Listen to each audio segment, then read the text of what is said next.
All right, so welcome everyone to the all stakeholder meeting number 4. We have a packed schedule today. I'm just going to go over some logistics before we get started. So for those listening in, it is a listen and only mode, so you won't be able to speak. However, there is a panel on the side where you can put in your questions, and we'll try to answer your questions at the very end. You can listen in through the phone number that you'll get emailed to you, or through your computer audio. It just depends on what your preference is. For how to ask questions, so if you're here in person in the meeting, we did have index cards outside, and I will pass them out too, so that you can write your questions on the index cards. And if you want to turn them in, just raise your hand up with the index card. I'll come around and collect them, and then we will review the questions and answer them again at the very end. For people online, again, like I mentioned, if you have questions, you can type them into the control panel anytime, and we will address it towards the end of the meeting. Any questions that we cannot answer during the meeting, we will try to follow up after the meeting. So like I mentioned, this is the all stakeholder meeting number 4. The next all stakeholder meeting number 5, which will be on the next slide, is already set. So March 12th. Oh, something just happened. So March 12th is our next all stakeholder meeting number 5, and then again, it will be in person here at headquarters and also webinar option. More information will be posted on the CalFresh SSI website. That's where you can register.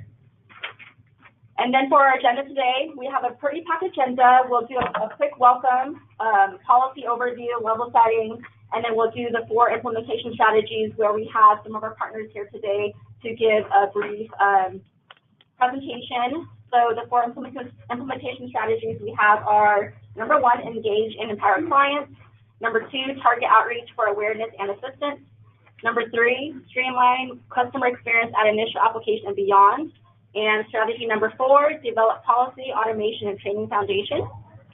And then after that, we'll do a quick progress, and then next milestones, and then at the very end, discussions and questions.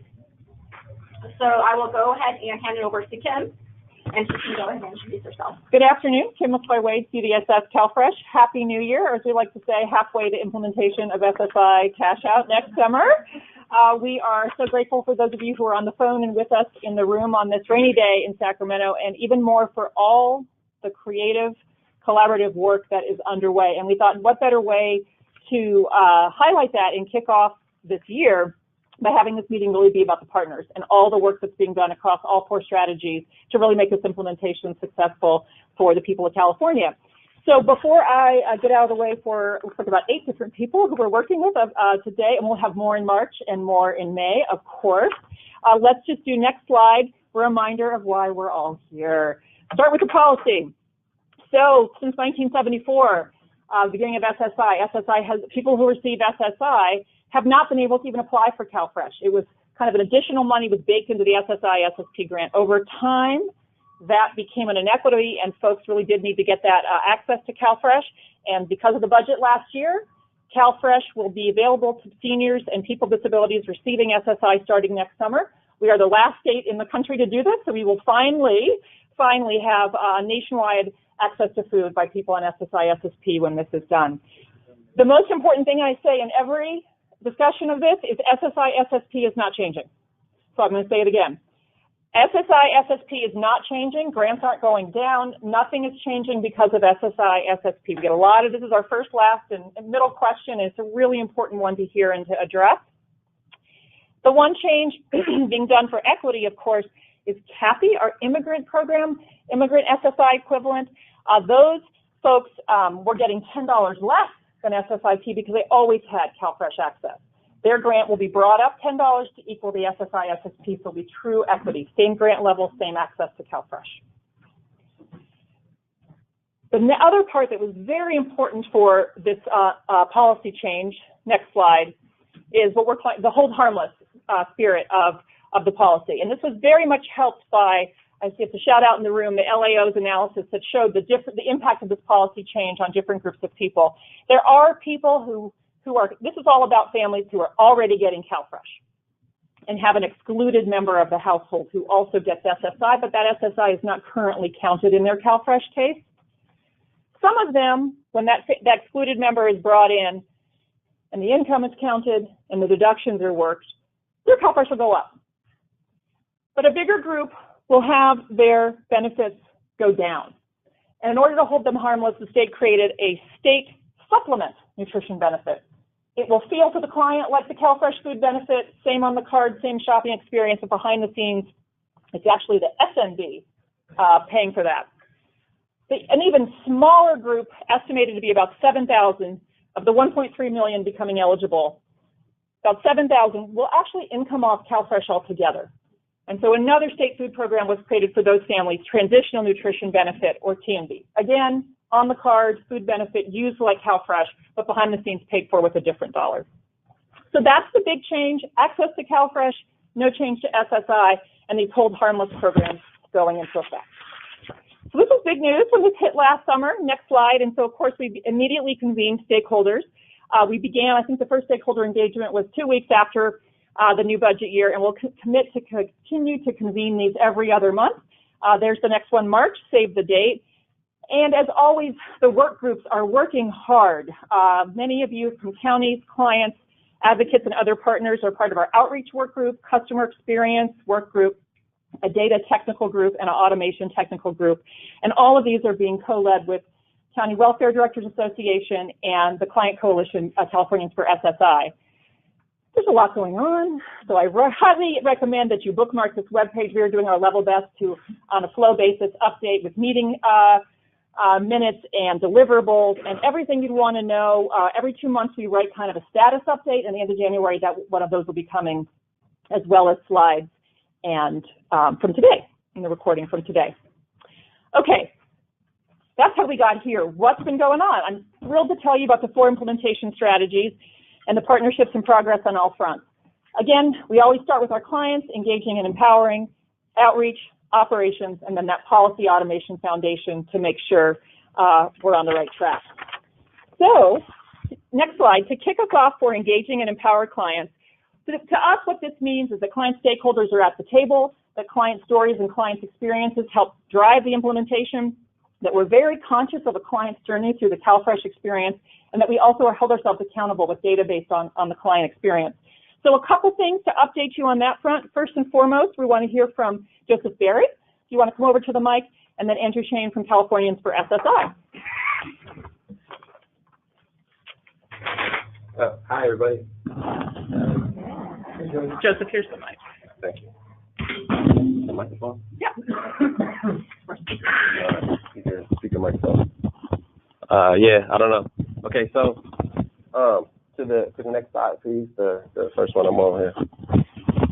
So I want to talk just about a few things about persons with disabilities, kind of how they engage in these different kind of social programs, if you will, right? And so I think it's very important, of course, obviously, for successful implementation, just because what it means to the average person. I mean, when we hear numbers like, $300 a month for food, it's kind of like abstract, but anyway, but for the average person who's living off of $900 a month, that's a significant amount of money, right? And so the first thing, when people come into the office, you're going to hear a lot of different stories about the nature, the challenge of disability, right? How people with disabilities are, right? And you're going to hear things that may, to the average person, sound ridiculous, right? I'm a person with a disability myself, and when I meet other people with disabilities, they say things like, I'm not even going to make anything up, but you'll hear things that your brain can say, that doesn't make sense. Nonetheless, it's not our job, I guess, to judge that, right? Because we all have our own challenges and our own different ways of getting along, right? And then on top of that, you have people with disabilities that have been historically engaging with these different programs, whether it's IHSS, whether it's, SSI, you name it, Medi-Cal, XYZ, because the nature of disability is that you have to rely on help. You've been engaging with these programs for help, but for the average person with a disability, it's a guards up kind of feeling, right? You go in and you say, I want help, but it's not just about saving face and saying, oh, well, I feel bad about asking for help. But then on top of that, they're going to be prying into my personal business, my income, how many people live in my house, XYZ, right? And so people are going to be standoffish already. That kind of goes into the social stigmas, communication barriers, right? So you're going to have obviously people with communication barriers, whether you call it deaf or even using sign language for deaf, or people using Braille for blind. Those are obvious communication barriers. But also people that have been so stigmatized, isolated socially, right? That they're going to really come in and have trouble expressing themselves to the average worker, right? They're not used to this. They might go to a SSI hearing, and I don't know how SSI workers are trained, but they're used to seeing people with different kinds of disabilities. That's the nature of SSI.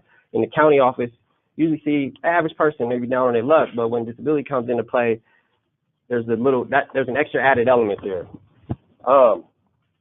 Obviously, physical and transportation barriers. I'm sure that I'll probably say, especially in rural offices, there's probably going to be a significant amount of physical barriers for a person with physical disabilities. But then even when you extend that to something like Braille, I mean, you could even conceptually extend that even to using sign language, where that's a physical kind of thing that has to be done that everyone's not able to do. So it's important to be patient and to try to find ways, right? So you think about disability being something that's created by, social structures or social barriers, if you will, right? Different mechanisms.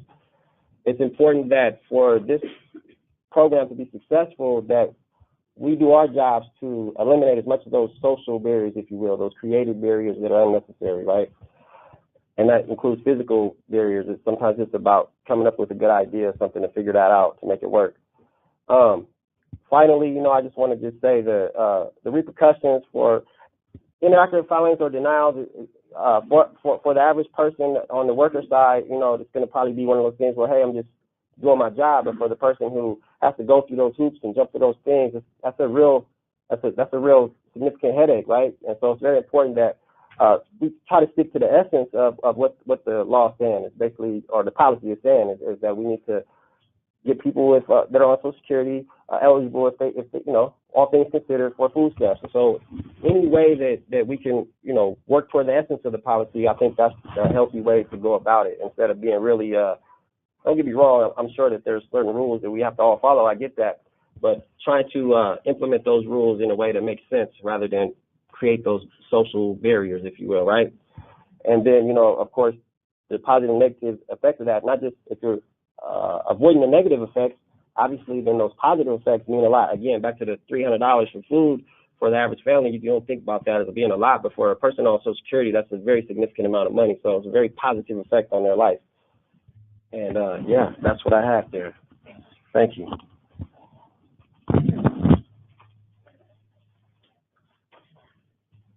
Well, I can't put it better than that, but I'll just go really briefly. We can go to the next. Thanks for the next slide.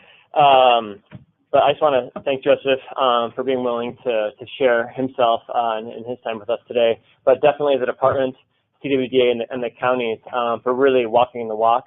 Every meeting, every publication has really been foundational on the lived experience of the people that we all have the privilege, most of us, of doing this work as our profession. So thanks, Joseph. And some of the things I just want to highlight along that from the perspective of the coalition is, first of all, not on this slide, but the great news that from the governor's proposed budget, there is a proposal to permanently fund the hold harmless programs, the SNB and TNB that Kim mentioned earlier. And so that's just a thrilling start to this calendar year as we're all racing toward implementation together.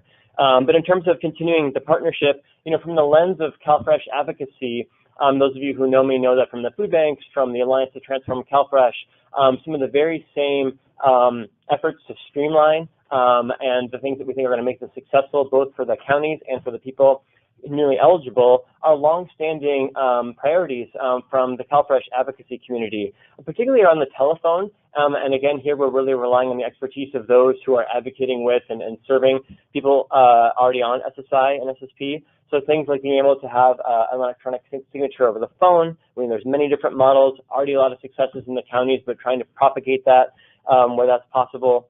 A flexible interview. Really, again, Joseph just talked about the barriers, so trying to meet people where they're at. If there's a long wait, giving people options to be able to reconnect with the county and get their application in a timely manner. And obviously leveraging the in-reach and the data that's possible. I had a great conversation with Melissa already today about IHSS and like the different things that I don't want to steal any thunder from anyone else, but it's obvious that, as Joseph mentioned too, there's multiple programs that are touching the same people.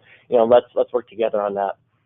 And then, as we go forward, like Kim said, we're already getting so close. I feel like this is the shortest year of my life, at least.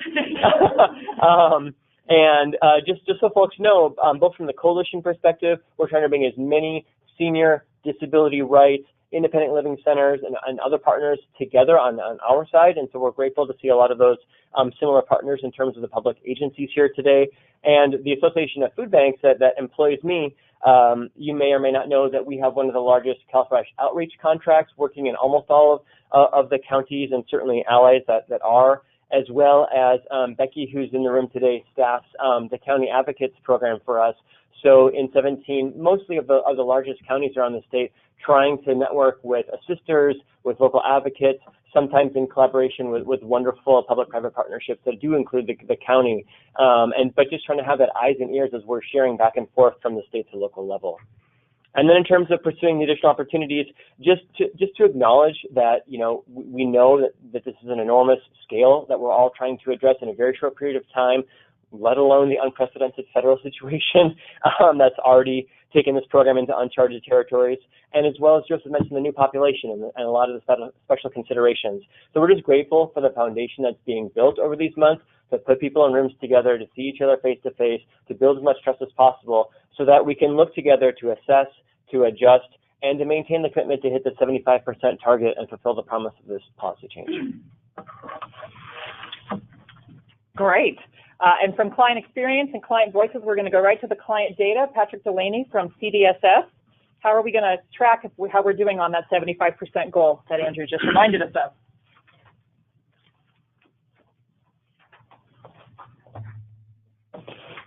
Great, thank you, Kim. My name is Patrick Delaney. I'm with the Research Services branch here at CDSS. And I'm just here to give a quick plug for the CalFresh data dashboard.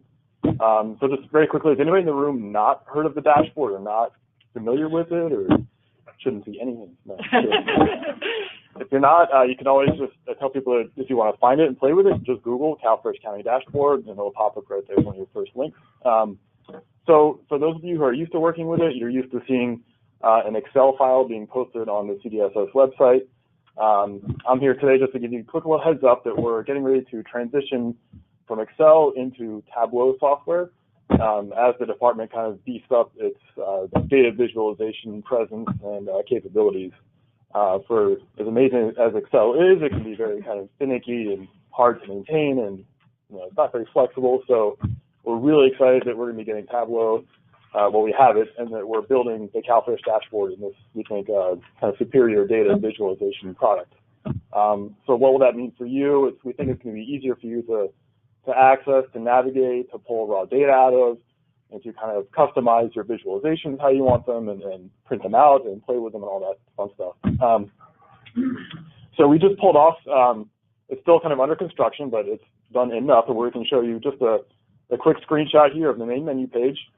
And as you can see, it'll be set up very similar to how it currently is, with a separate button for each of kind of your main, all the hits, the classics. So you got demographics, participation, timeliness and accuracy, churn. And second from the bottom, it might be hard for you to see in the audience here, is you'll notice SSI cash out. So we're currently building that feature into the dashboard. As you go to the next slide, so if you click on cash out, you'll be taken to a page like this, where you'll get your data elements going top to bottom. As you scroll, we'll be plugging in more and more data elements related to SSI cash out. On the right-hand side, you'll be able to pick any number of counties you want to compare against each other, any number of years or months that you want to compare against each other, and then you'll get your county legend. It's going to be a similar kind of layout to the current Excel dashboard, but we just think it's going to be much kind of easier and sleeker and quicker, and all those kinds of things. And then again, this is just kind of a mock-up because we're still working out the exact data elements that I know the consortia are just in the very, very beginning stages of even programming SSI cash out data into their system. So yeah, we can't really show you too much, but we just want to give you a heads up that we're working on this transition in the coming months. with the dashboard. So, any questions? That's a great segue. We're going to take questions on the index cards, and we'll collect them for the end, or if you're on the phone through the chat feature, and we'll monitor them. But don't leave, Patrick. There may be data questions for you, but we'll have to take them at the end. But yeah. All right, so we're going to pivot from strategy 1, starting with our clients, to strategy 2, outreach for awareness and assistance, getting the word out and helping people get that application in. We've been working to build a comprehensive partner network, hundreds and hundreds of groups who want to know more and help get the word out. Make sure we have good materials and messaging and a kit this spring. Identify folks who can be that application assister. We have a strong network, but we want to bring in a more diverse network to help serve this population, get that application in. And then the tools for our application assisters, so we're not paper-based and fax-based as we're serving this population.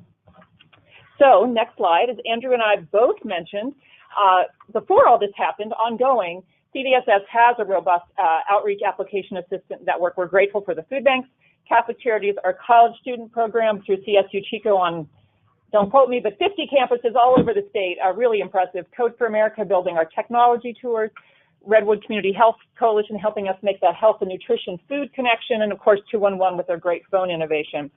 So with this change, we are so excited to be bringing on more application assisters. The next slide, we're going to hear from some of them this month, but there are so many, we're going to hear from some next time as well.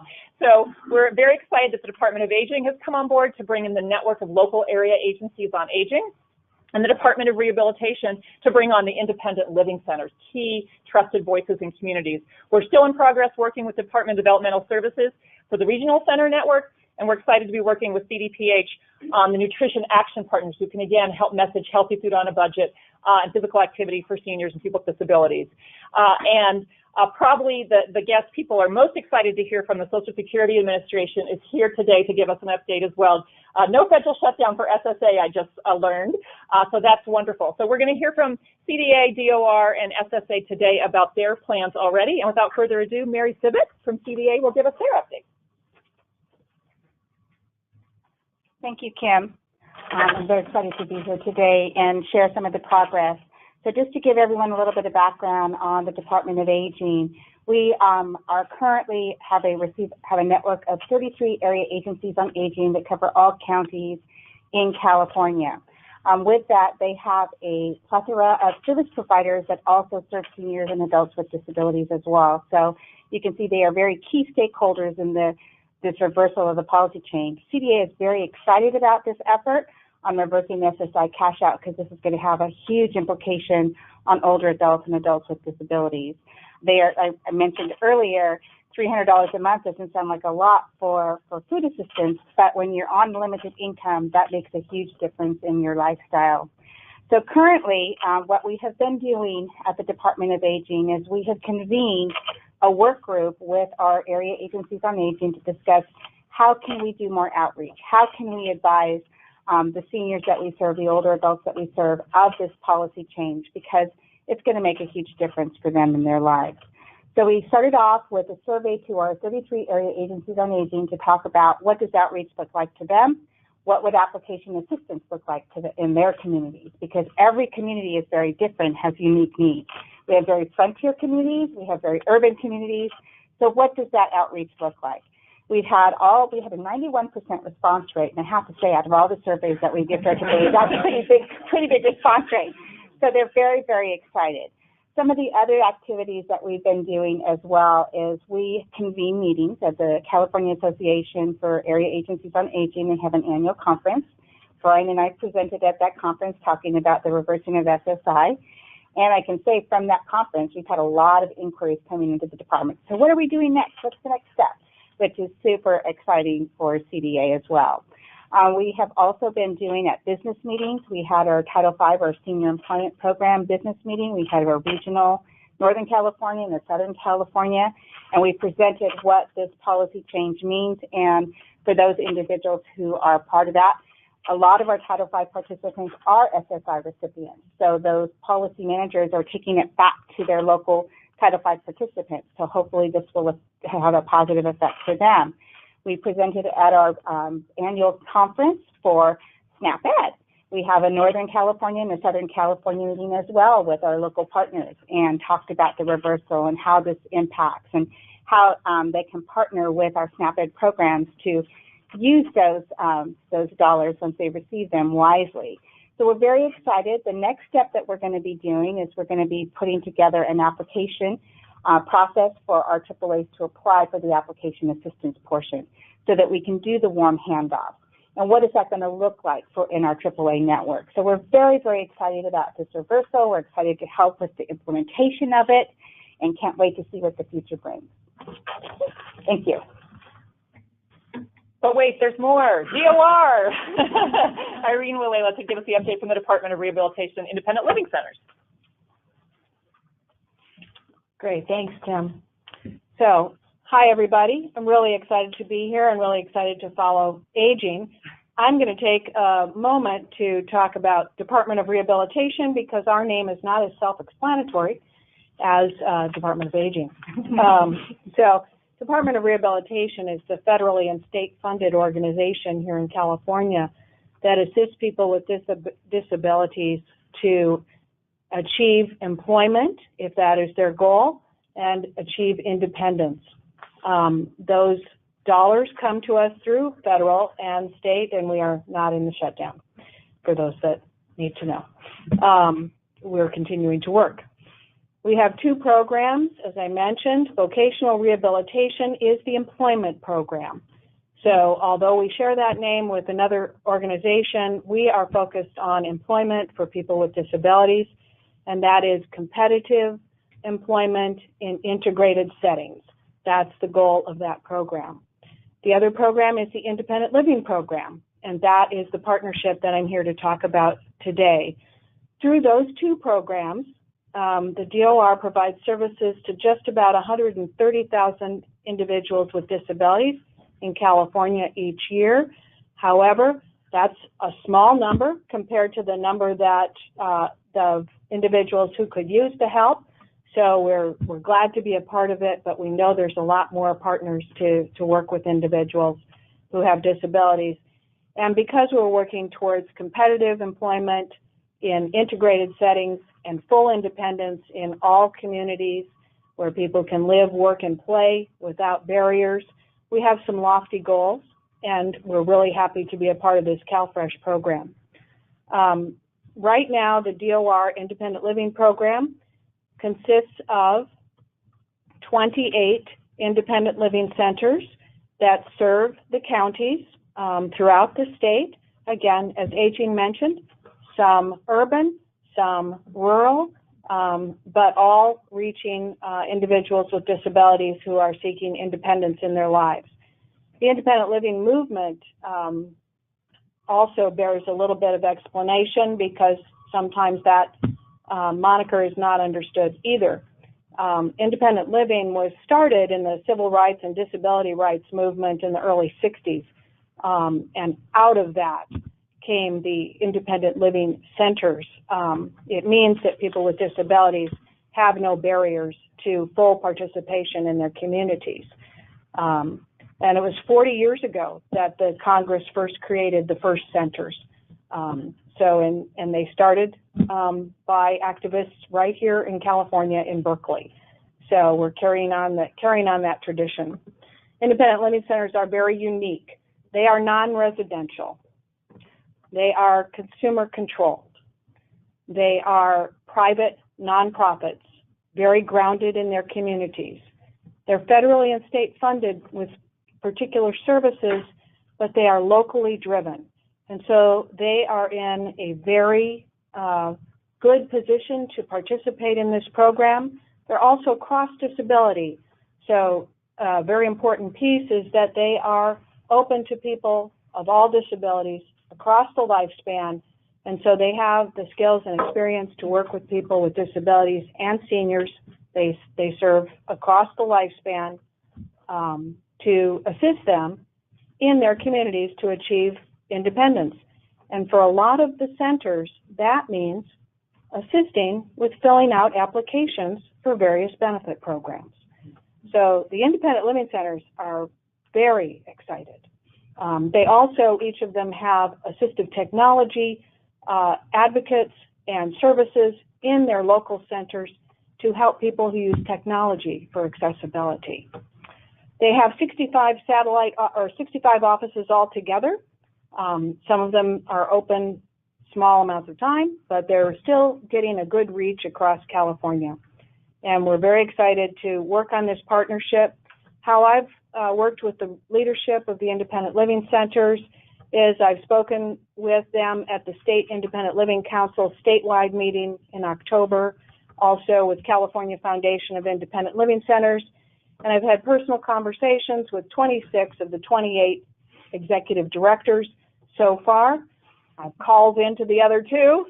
They will return my call because we want to be able to have the centers do outreach and application assistance to up to 20,000 of their current participants. So that represents the number of people they are serving annually. We estimate at least 80% of those individuals are SSI recipients, if not more. And so those people are already in relationship with the Independent Living Centers. The DOR will provide the administrative oversight, the paperwork that it takes to stand up a new program, which I will thank Pia Bazadev, who has been a tremendous support to me in getting that done. And the ILC, the Independent Living Centers, will do outreach to their current participants to identify the SSI recipients in those for those people. They will provide the high-touch application assistance that they are already doing for many programs, and then they will follow up to determine that eligibility has been determined. Their goal is successful application for every person they touch.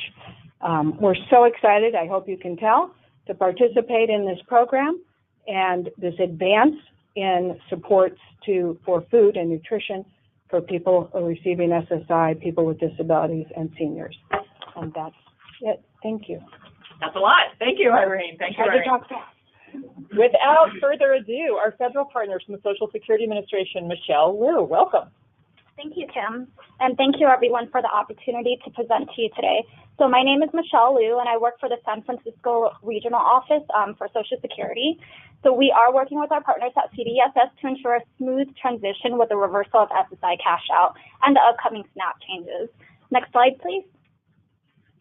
Thank you. So as a reminder, the reversal of SSI cash out was enacted in the state budget and will allow seniors and people with disabilities receiving SSI and SSP the opportunity to apply for SNAP benefits beginning in the summer of 2019 for the first time since 1974. So as Kim mentioned earlier, very important note, there will be no change to the SSI or SSP payments. Next slide, please. Thank you. So currently in the 49 states, the other 49 states, and Washington, D.C., Social Security asks screening questions during initial SSI applications and redeterminations where we review eligibility. The screening questions determine whether the individual is already receiving SNAP benefits and if he or she lives in an SSI-only household. If an individual is not already receiving SNAP benefits and resides in a household where all residents are either receiving or applying for SSI, then Social Security will offer to take the SNAP application. Next slide, please. So part of our outreach efforts include rebranding the poster, updating Social Security information, and conducting public outreach for hard-to-reach populations. So our California field offices will receive a new updated national SNAP poster, so the CalFresh poster, with information on how visitors can apply for SNAP. Every field office will prominently display a SNAP poster and ensure that an adequate supply of SNAP applications and informational materials are available for the public.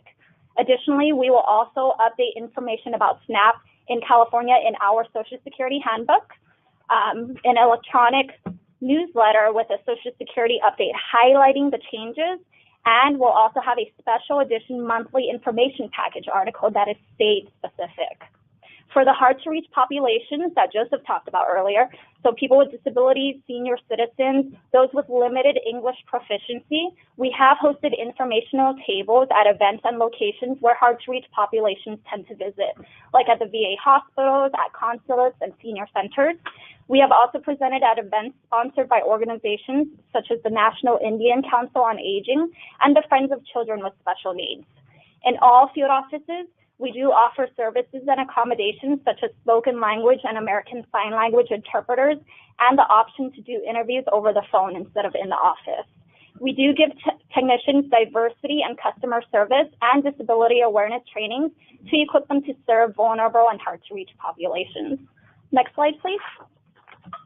Thank you. So when the changes take effect, we will work with CDSS to take SNAP applications when appropriate. CDSS did submit the data sharing agreement, which we are currently reviewing, and we look forward to continued collaboration to implement the reversal of SSI cash out and to serve Californians affected by this change. Thank you. Thank you. And as I mentioned, we hope to hear from, that's also a lineup of partners we just heard from, I have to say, and we hope to have more to share with you at the meeting in March, particularly from disability and public health as well. One other sneak preview I want to give you for March to get you to come back is we are working with our communications firm, Rescue, which is our public health, does a lot of work in our nutrition education, healthy food space, to help us with this critical rollout to this population.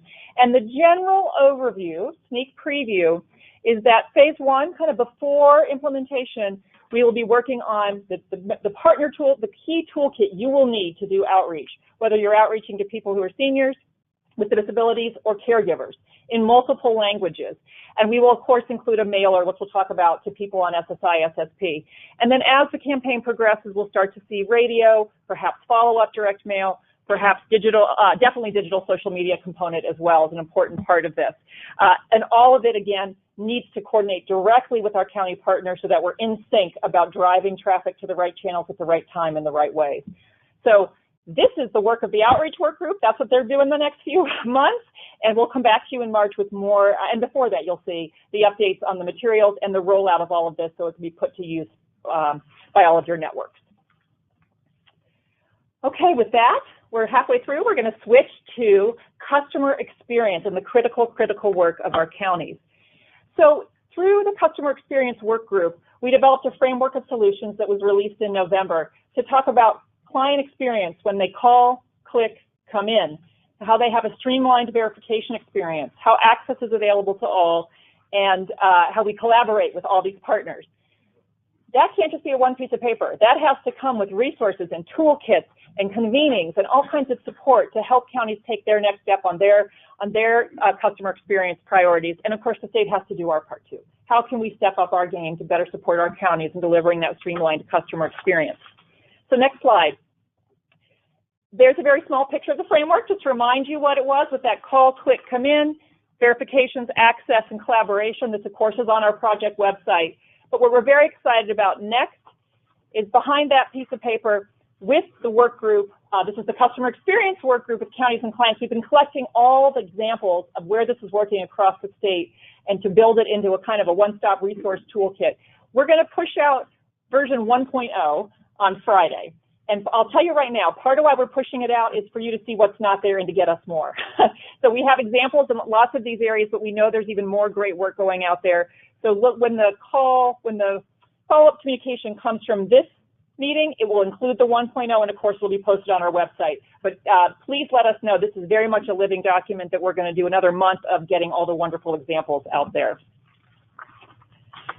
So to make this real, what's better than to hear from the counties who are already hard at work? So to start us off, we're very lucky we're going to hear from two counties today. To start, we're going to hear from Melissa Mullen, who made it here from San Joaquin County. Thank you, Melissa.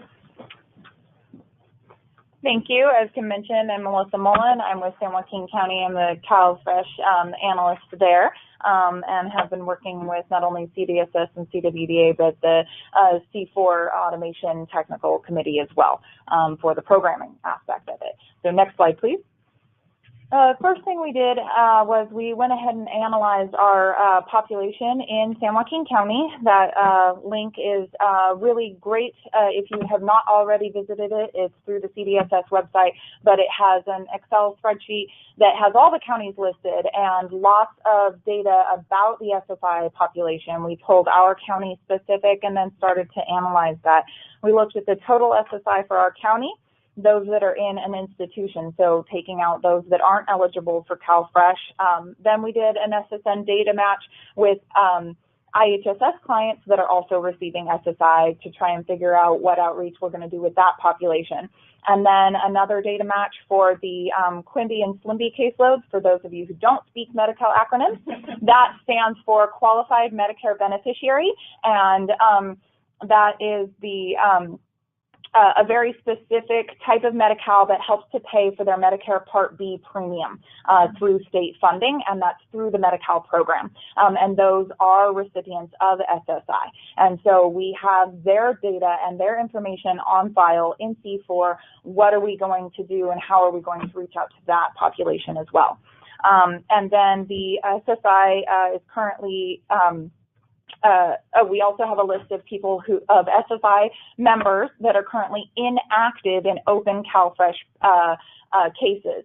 Those ones we don't necessarily want to reach out to, but they're the potential SNB and TNB, as Kim had mentioned, for those hold harmless programs. So because they're going to be receiving a decrease or a discontinuance in CalFresh, that's just more of a heads up, okay, how many can we expect in our county, and what is that going to look like for us? Next slide, please. Then we began to prepare for our readiness plan. With the analysis of the SSI population, we took a look at that wonderful framework that CDSS provided to us, and then we addressed all of those, the call, click, and come in 3 different categories. So our infrastructure, our staff and our training, and our in-reach and our outreach. And then in those 3 categories, we then furthered that to 3 different things of what do we already have, what do we absolutely bare minimum need to do, and then what is our grand wish list of what would be fabulous if we were able to complete it regardless of budgetary concerns as far as the brainstorming. Of course, the decisions of those possibilities of budget is taken into consideration. So next slide, please. What we already have, infrastructure. We already take CalFresh applications over the phone. We utilize the e-signature through C4 Yourself. We do telephone renewals, RE, for, again, those who don't speak acronyms, CalFresh acronyms yet, RE is for renewals. We have disability access cubicles in our physical building, and we have assistance with verifications that our eligibility workers are already very familiar with, working with the disabled population in assisting them in getting verifications. And then we have a lobby ambassador, and that's our special term for the reception staff who has a rolly cart, for lack of a better term, with a computer and a scanner on it, and assists the clients not only in directing them where to go, which line should I be standing in, which kiosk should I be checking in at, but also, hey, I just need to scan in some documents. I don't need to talk to my worker. Here, go ahead and use this cart, get a receipt, you're good to go. And they may not have to stand in line. So they're able to do a lot of those services directly in our lobby.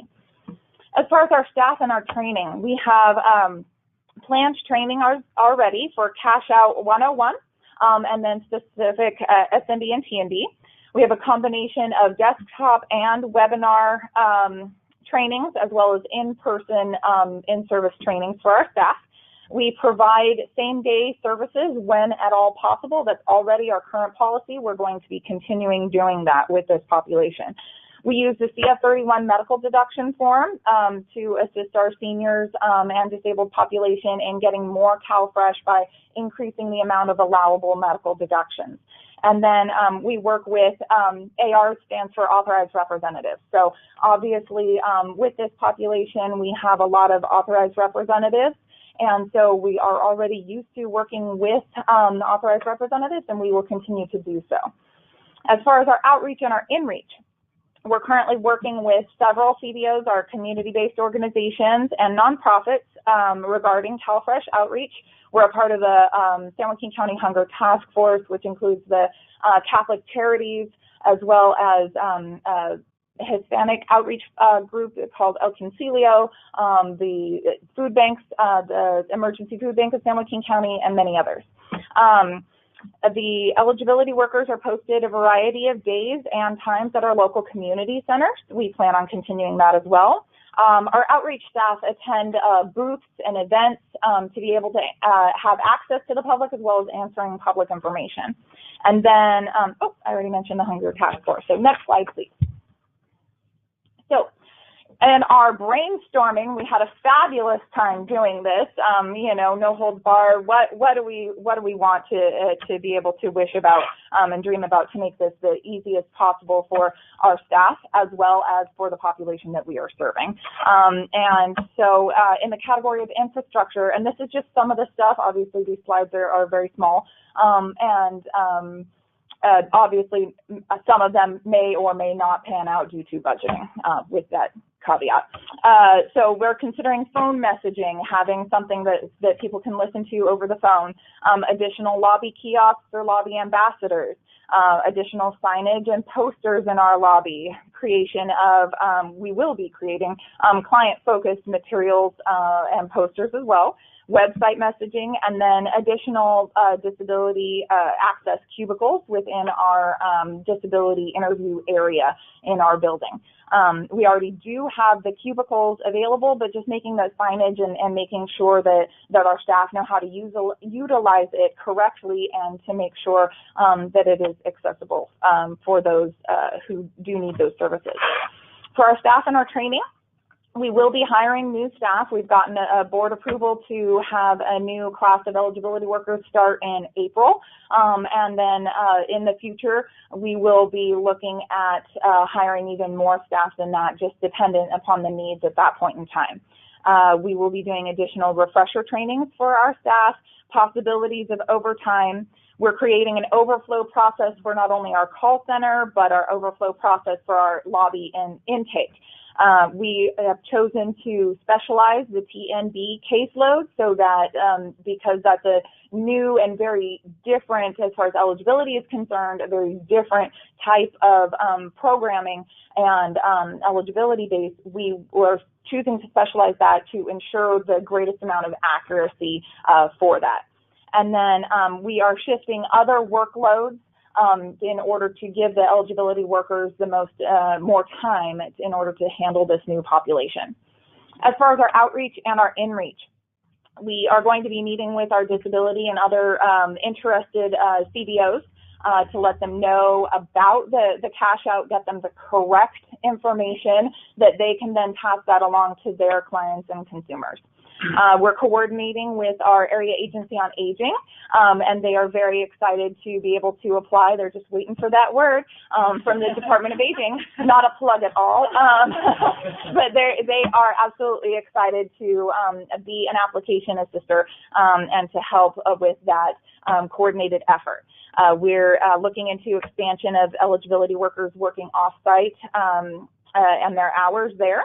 And then we'll be doing outreach to our SSI and IHSS, too many alphabet soup, population. We will also be giving a presentation and doing some light training with our social workers, our IHSS social workers. We have in our county, a lot of our IHSS social workers are pulled from the eligibility staff, so a lot of them already have an eligibility worker background. So saying, hey, complete this OGS 1, and they're like, oh, okay, whereas others are going to need more training than that. So we're going to be working with them to assist in getting the word out. And then, as I mentioned before, the Quimby caseload, we will be sending out a mailer to them so that they know that they are now eligible and can come in and apply. So next slide just says, thank you so much for your time, and I'll be taking questions at the end if you have any. So that was a great snapshot of what's already happening in one county. And now we have a small county in the south called Los Angeles to hear from, who gets the prize for farthest traveled. So thank you, Rabina Jeremy. Let us know what's happening with LA. Very small. Good afternoon, everyone. My name is Rabina Jeremy. I'm the LA County Department of Public Social Services, CalFresh Program Section. So if we can go to my slide. In order to implement this policy in LA County, we created partnership with many agencies, as you can see here. We are working closely with them we were working with them even before this policy, but now we are, strengthening our partnership so that they can inform their clients about this policy change and that is coming on June 1st. So they are helping us with not only let their customers that are shared customers know about this policy change and to become application assisters for us so they can submit CalFresh applications.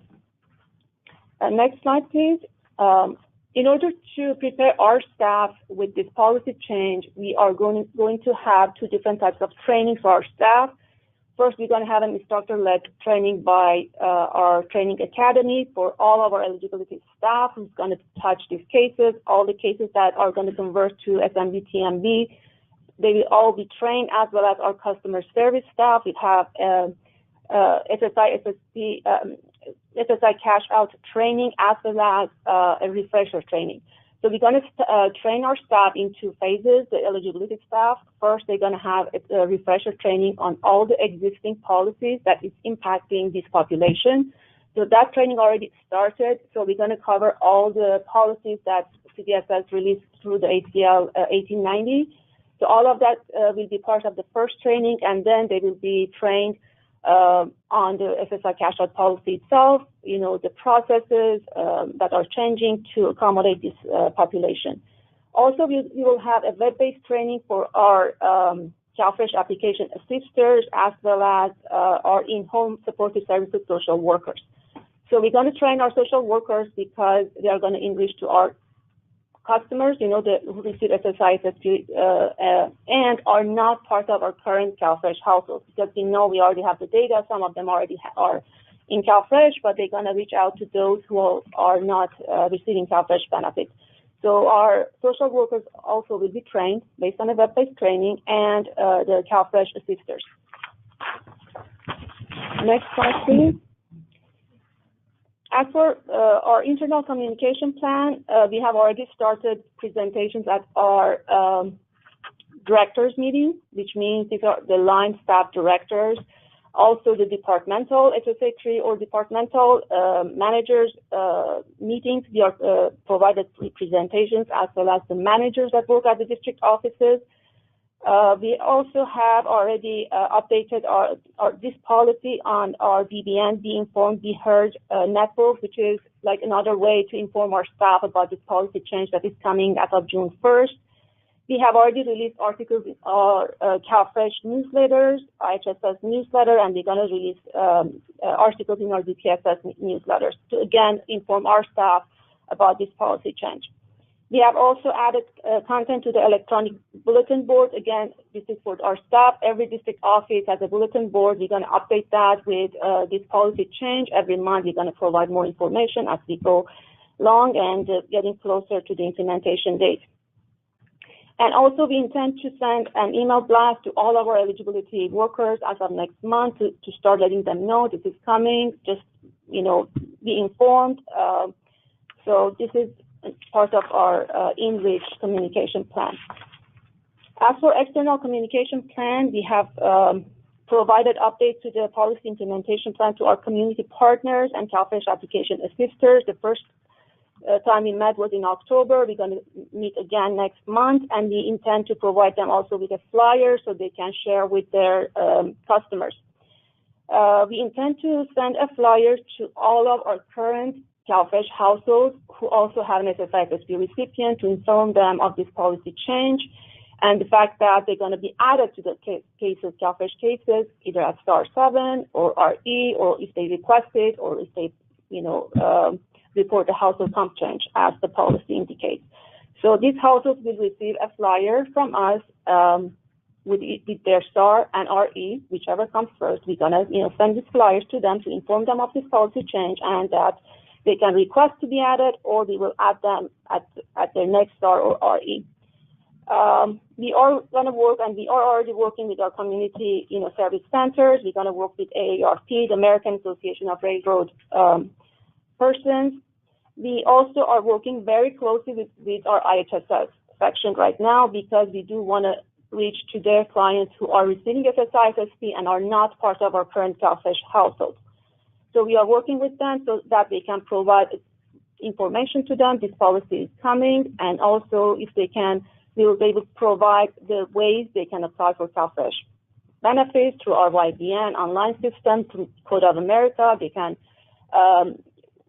apply to the application assisters, come to our district offices by phone. They can call our customer service center. We have an end-to-end process right now that we're going to expand for this population. And they can just call and go through the whole intake process by just one call. So they will complete the application, do the interview, and if there's any verification needed, it will be uploaded at the same time. They can help with that. Also, we are going to send a text and outbound call to all of these households who are currently our CalFresh households with an SSI FSP recipient. They will get calls and text that this policy is coming, and as of June 1st, just to inform them of this policy change. And next slide, please. Also, our lobby monitors will have the message for our district office visitors to inform them again about this policy. This will be done. It's not done yet. We don't want to start right now, to post this at the district offices. But we're going to start this as we get closer. We're going to use the social media, the Facebook, Twitter, Instagram to again inform everyone about this policy. We will have telethon halls with past the IHSS providers. And also, we're going to work with our county channel 36 when we get closer to, again, just inform about this policy change that is coming. So that's about it.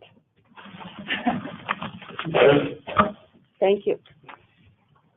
Thank you, Rubina, and thank you, Los Angeles County. Thank you to both counties for really lighting the way for all counties are engaged with right now to get ready for excellent customer service and access. Let me turn to the fourth and final strategy to give you an update on the Policy Automation and Training Foundation. This includes the policy guidance, the SAWS automation, policy training, and of course our partnerships with other state to federal governments. To recap where we've come so far, next slide, the main implementing ACLs all, of course, were out by August 1st. This is all on the project webpage. More notices have come out, translations have come out, consultation with the California tribes has happened in September. We've committed to a quarterly Q&A policy guidance. So the fall quarter came out in last but hardly least, the county fiscal letters with their funding to implement this also came out in the end of November. What we have in progress now, next slide, is this quarter, January 31st. We owe you our next quarter, so Q&As that have come up and need policy guidance will be coming out then. You've heard the data sharing agreements are in progress. We already have county permission to use SSA data for CalFresh eligibility, updating that for S&B and T&B as well. So that's in progress and will be shared. The benefit table, how much are the S&B, T&B? Those have been reviewed by all stakeholders and will be published shortly. And then, of course, automation will be on every update. Every meeting continues the pace to hit that January 1st. The most exciting thing that I want to make sure everybody got the email about, and we'll be sure and have it on the webpage by the end of the week as well, is the policy webinar series. You heard both counties talk about refreshing folks on particularly, CalFresh has a separate set of rules on E&D, elderly and disabled. And again, it's a great time to remind folks. So you'll see a policy overview of SSI, and all the webinars will be recorded and there, so you can play them anytime. I like to recommend them as podcasts. They're great listening. But again, the E&D rules, institution issues, authorized reps or caregivers, and reasonable accommodation, all the things we want to do to ensure the program has the full access for this population. All of this work, of course, is under the leadership of Alexis Fernandez, our policy chief. So I'm the one speaking, but she's the one doing the work, so thank her for all this great work on this side. Okay, so that's what we've been doing the last couple months. Let me give you a preview. The last thing I'll do is a preview. If you have questions, now's the time to writing them down or typing them up, because we'll start having an open floor discussion. So what's on the horizon? In outreach, in addition to all the things you heard about, we're also going to be looking at how we can do outcomes beyond just applications received, but what does this major investment in health and nutrition and income support for a significant part of California's population do for broader outcomes? We have researchers who are this is a once in a historical events happening here in California with this level of income support and nutrition support coming. So will there be an impact on homelessness? Will there be an impact on hospitalizations? Those are the kinds of things we want to make sure that our data agreements and other critical research questions are set up. So that's the work of the data technical group. Outreach gets the most bullets. I always give Brian Kaiser, our outreach chief, programs chief, he's got the most balls to juggle. But to read it through, we do owe the counties a letter by the end of the month that will list all the outreach pieces, and whether it's the Get CalFresh or the CalFresh info line, which will forward to counties, so that everybody's clear on what those pieces are, and we get the great county point of contact for coordination. We really are going to continue to be a hand in glove as we work to get the word out. Again, we'll have new updates to Get CalFresh. We will be bringing, in partnership, our new application assisters, onboarding them to CalFresh, and they are onboarding our existing assisters on, again, that experience with this community, really a two-way exchange. We're also putting together, with many of your help, a guest speaker series webinar about access issues. Everything from how can we make sure our program serves people of all gender identities? How can we make sure our program is sensitive to disability, not just in a minimum compliance way, but in a culturally competent way? Language access, and of course, given the climate right now on immigrant access to services, how are we doing our best practices to be the welcoming table that we are? So look for that to come too, and if you have ideas, tell Brian, we're putting it together. Of course, the kits we all need coming April in the spring, so we can get the word out not too late, not too soon, but at just the right time. We will be mailing all clients in partnership with SSA. The state will be mailing all clients. And then the counties have asked that we also share the list, and we're working that through. That looks positive. We need to work through legal, program, technical, but so far so good, so that they too can see this is the SSI list in their county. How many do we get? Who's left? Where are they? And do that kind of targeted follow-up throughout implementation. Next slide. Customer experience. The main event. In about a month, we have the County Operations Roundtable. All counties will be convening in LA County, thank you for hosting, to do 2 days of readiness planning, really sharing with each other the kind of things you heard, hearing from the state, us hearing from them. Are we ready? Are they ready? Let's get ready. Be ready.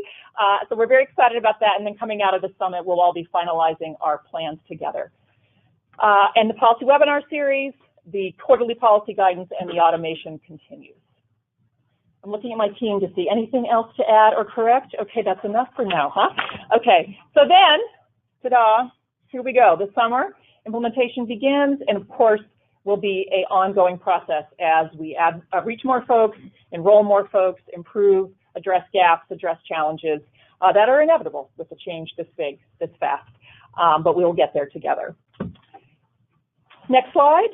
Now I think we've succeeded in racing through all of that amazing work that's happened, and really do want to turn the floor over to questions and comments with the time we have left. Okay, I'm here to be your question MC as per usual. Wonderful. My hidden talents. Okay, so we've done some sorting of the questions that came in online, and Kathy is collecting questions via the cards. So we'll start with some policy questions. The first question is, will the policy change, the reversal of cash out, have any impact on an SSI or SSP recipient's Medi-Cal eligibility? Will they have to make any type of transition? And the short answer is no. The policy does not have an impact on Medi-Cal eligibility. So that was a quick and easy response. There's a follow-up question around whether the specific type of Medi-Cal you have has any impact on your CalFresh eligibility. And again, this has nothing to do with your Medi-Cal eligibility so much as it has to do with the fact that you are an SSI SSP recipient. So we'll tackle those together. And then, Kim, if you want to tackle this question, how long is the SMB TMB program, so the Two Holds Harmless programs, intended to last? Well, the governor has a proposal. Exactly. I was thinking we should add that to the, perhaps the bullets. The governor has a proposal to make them permanent. And so that's the governor's budget proposal. We await the consideration of that by the legislature and the final budget by June 30th. If that, from programs perspective, that's a good start to the year. Okay. Those were our policy questions. We have a few data questions, and then we have some SSA-specific questions that we'll go to after. So let's start with the data questions. Patrick? Still here. Still here, okay. So this is, again, just for extra clarification, when will the new client-centered data dashboard be available to counties? Mostly June 1st? Sure. We have challenged them that we need it up for implementation. So, Yeah, I don't have any specific data to offer you. All I can say is in the coming months. yes. Sure. Yes. And the data work group is working through it, and we will be beta testing it with counties and advocates to make sure it works. But we all know that there will be a high interest in seeing those kinds of numbers as soon as we launch. So that is our vision. And then as a follow-up, from what you know today, do you believe the data dashboard will be able to track the number of SSI recipients enrolled in CalFresh by zip code, by county? At what level might that data be available? This might also be a suggestion more than anything. But do we have any information on what will be available? Those are the kinds of questions that the data technical group is going to work through. We will have the individual data, but how we roll it up, present it, protect privacy, have it be meaningful to people, those are exactly the kind of things. But again, we have the CalFresh dashboard, so that gives you a model. And so part of the question is, does that work for the whole population? We'll do the same thing for the SSI, or are there upgrades you'd like to see based on the fact that we are going through an upgrade to Tableau? So that's under discussion. Yeah. Also, as you mentioned, individual confidentiality is the new point of emphasis for the department for any kind of data posted publicly. So, and you'll notice that not just in CalFresh, but across the board. That's going to be a huge move. You'll notice that impact. So just for folks on the phone, re-emphasizing the department's commitment to protecting individual level data, and you'll see that in the new dashboard. Those protections will be in place. In particular, some zip codes get very, very small. Yeah. So the rural areas and subpopulations, that's not possible for privacy reasons. So.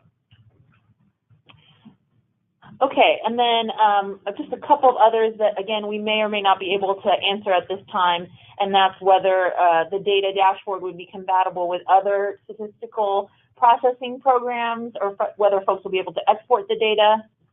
And you'll definitely be able to export the data in the CSV format, so you can plug it into whatever kind of software you have. Great. So Patrick confirmed you can export the data in a CSV format, which you then could use with your existing tools. And I think this addresses that same question around whether it'll be compatible with Android phones. Yeah, because I saw it looked like it was too big of a screen, so it looked like a desktop for the dashboard. Yeah, Tableau does allow for mobile compatibility, so that'll be part of our testing as we roll this out. So we'll be testing compatibility with mobile devices using Tableau. Yeah, unlike Excel, Tableau can do this. Great. Okay, then we have quite a...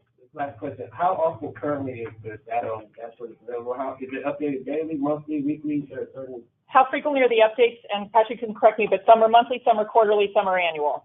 And so that's part of the question is, of course, we're going to want to be looking at a certain frequency, particularly the first few months. So we're trying to see what's possible, what's available, what's reliable, what's useful, all of those questions. Is there a way that the dashboard, dates the data, if you will? Yes, absolutely. Yep. Yeah, and you're able to see current and retro data through the dashboard. Great. Okay, so this next set of questions is all about SSA's responsibilities. So I'm actually going to try to group them because they have some common themes around really getting clear on what SSA will be providing in terms of the screening questions. So if you could tell us more about whether the SSA workers will be completing the CalFresh application online? Will there be paper applications available? How does that information, what are the potential options for getting that information to the county? I'll start there. So modes for application. Perfect, thank you. So we are actually still working with Kim and her team to see if we can come up with a web portal so that Social Security workers can actually take the SNAP application when appropriate online. If that falls through, then as with the rest of the 49 other states and Washington, D.C., it's all through SNAP paper applications. And just to clarify, this will be part of the letter coming out to the counties, but the hope is that it would be Get CalFresh, so that for counties, it's the same coming through your online portal, same business process. It would be adding to the volume coming through your online portal, but it'd be coming in the same way that all other online apps do. That's the vision that we're working through with our friends at USDA who are on shutdown. And so that does get to this next question, which is really about whether there'll be an SSA-specific CalFresh application, and that is not currently the vision. The vision is to use existing applications as well as potentially some existing tools that might improve improve the likelihood for electronic submission. Okay, and then this is a little bit in the weeds, but when you say you will be assisting with the application process, what does that entail? And the examples are, will you just be submitting the application? Will you help with verifications or other parts of the process? So the MOU that we have with USDA is to do the screening questions, and if the recipient is in fact not receiving SNAP and they do live in an SSI only household, so all members in the household is either receiving or applying for SSI, then we ask, may we take your Social Security application, your SNAP application, sorry. And if they say yes, that's where, depending on what agreement we have, we'll either do it online or on paper. If it's paper, then it would be the SNAP application that CDSS provides, and we would go ahead and send it to the county. So we wouldn't do verifications on our end. So that would be the end of the SSA role there. And I hope some of you are also noticing if they're in a mixed household, they're not going to be able to do the application. So that's where we're going to be working through how can we refer to an application assister or an online, like what the protocol is for SSA. That, again, is part of what we need to work through. Okay, and this is sort of a technical policy question, which I will take, but around the application date, and does the application date reference the date that it is accepted by SSA or the date that it's accepted by the county? And off the top of my head, our regs do say it is when it is received by the county, which is why we want to look at some of these options around electronic submission, because then you definitely shorten the gap between, you know, a paper document being floated around and received. So that is, again, why a portal or other tool would be very helpful here. Just a quick thing, just to explore. When I was at unemployment and we were processing applications during the Great Recession, we had a program where we were actually had like a scanned print of paper applications, and it helped save time with mailing and stuff. But we had like scan centers that would scan the whole application and then come across electronically. I don't know if you guys have that or something maybe to explore maybe. Yeah, I think if we don't have a tool, we can explore options for even improving existing paper processes for consistency. Yeah, that will be some work. How many field offices are there in California? About 120. Right, and there's about 400 county welfare offices. So we know if we get there, we have to do some serious work on that. So it's not floating paper; it is a direct. Yeah. But that's why we're trying to see if we can do it electronic. And there will be some paper inevitably, so we'll have to have that pathway outlined. And then I have some notes here for Melissa, but I can't tell what the question is. So for San Joaquin County, it's just some additional information on your. Oh. AR stands for Authorized Representative. And you had one was, anyway, there's a list of them through the offer. I have a printout here. Why don't we go through it after the meeting? And you know what? We can also do it in the slides before you push them out. Yeah, we know some of them. Yeah. Yeah, we will add the full spell out for our audience. I think that was it on those. Okay, so those are the online questions that we received. I'm going to check to see if we have any others. In the meantime, we also worked through the in-person. Let me just see here. Ooh. Okay, so I did get a few more. I just did very well.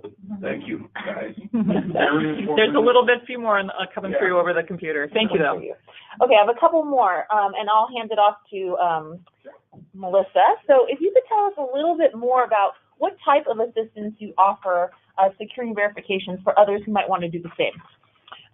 Absolutely. So one of the things that our eligibility workers do we have various forms that we use, a release of information so that we can speak directly to a third-party contact to verify something, that we can speak directly to the housing authority regarding their verification of Section 8, that we can speak directly to a medical provider so that we can get those medical receipts.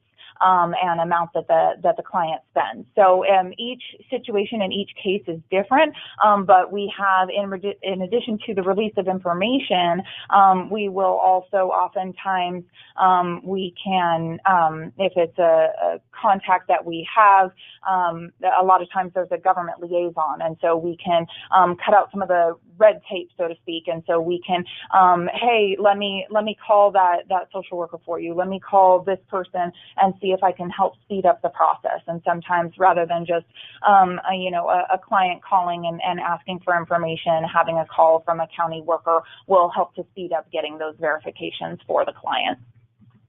Stay here. I have one more for you. Thank you. Well, and this, I'll also have LA jump in if you've done this kind of thinking around what the anticipated time you think will be dedicated to processing an application or a new case for an SSI recipient that hasn't been with our program before. Okay.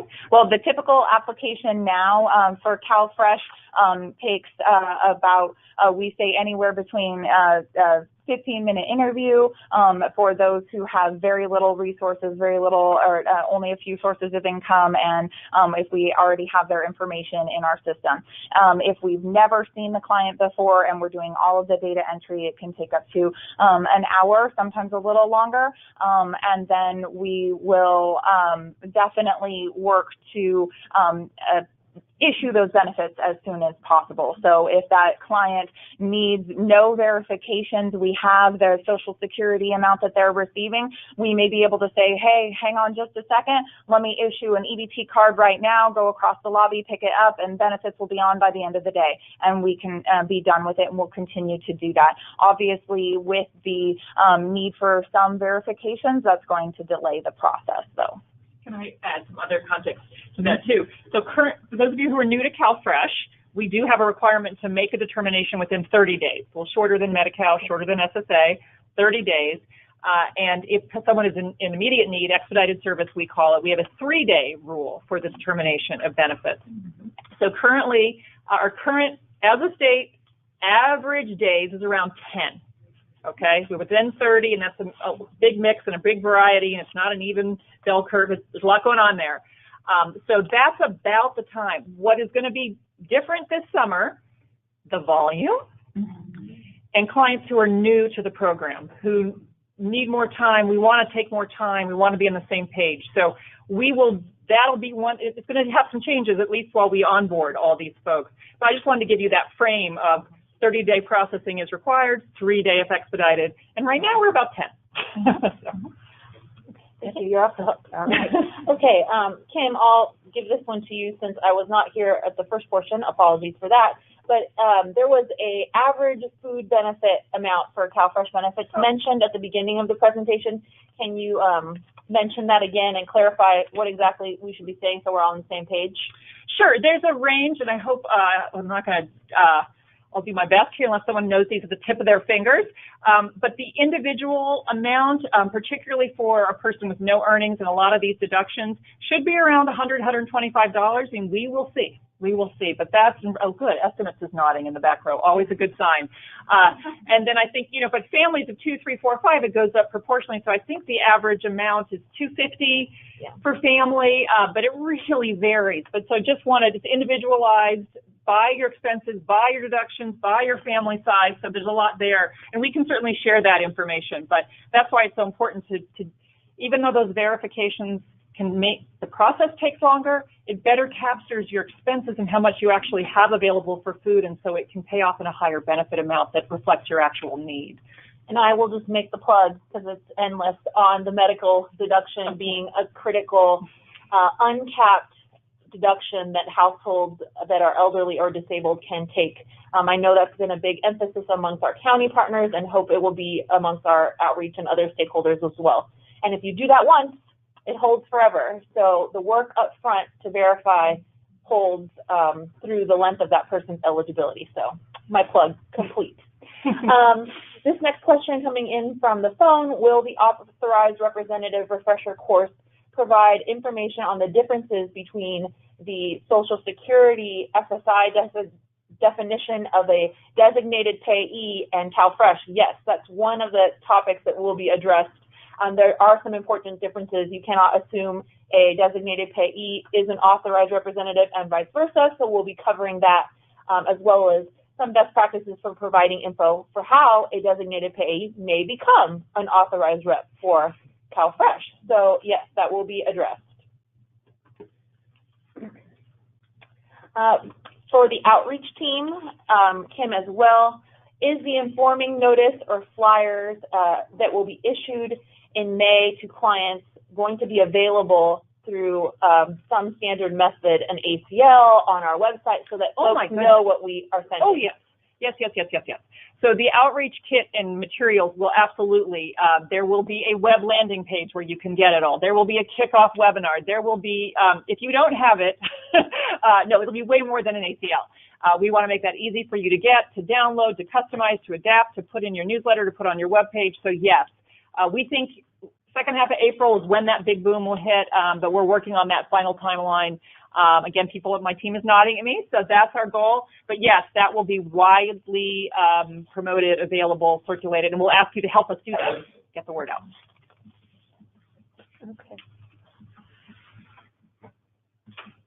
Okay, this is a suggestion/question for our SSA partners. Has there been any thought, or is it already a possibility for CalFresh outreach workers in existing communities to partner with their local SSA offices to potentially assist with outreach at your local offices or other activities that might promote awareness? So that's something we can definitely That's something we can definitely talk to Kim about after the meeting, and so we'll keep you posted. Okay. And I am just seeing that we have more questions than I know we will be able to get to because time is running low. So we have them tracked. We'll get back to you if we can't do that live. I'm trying to see if there's anything we haven't addressed yet.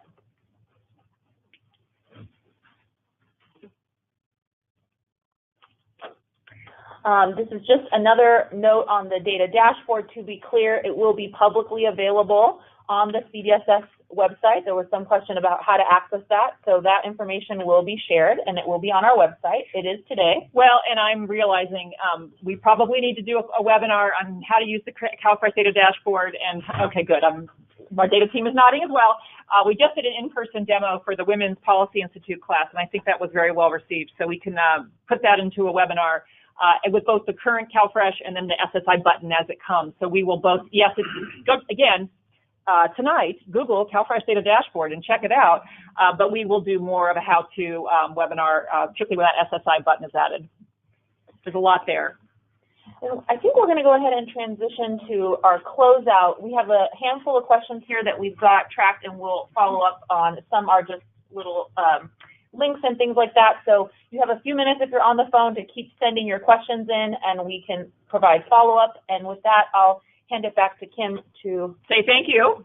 Thank you for all you've done and all you clearly see that you've signed up to do the next few weeks and months. And please continue to be in good touch with suggestions, needs, problems, so we can solve them before June 1st. There's the email, there's the project information, and we will, if we don't see you before then, we'll see you again in 2 months. Thank you very much. And Kim. No.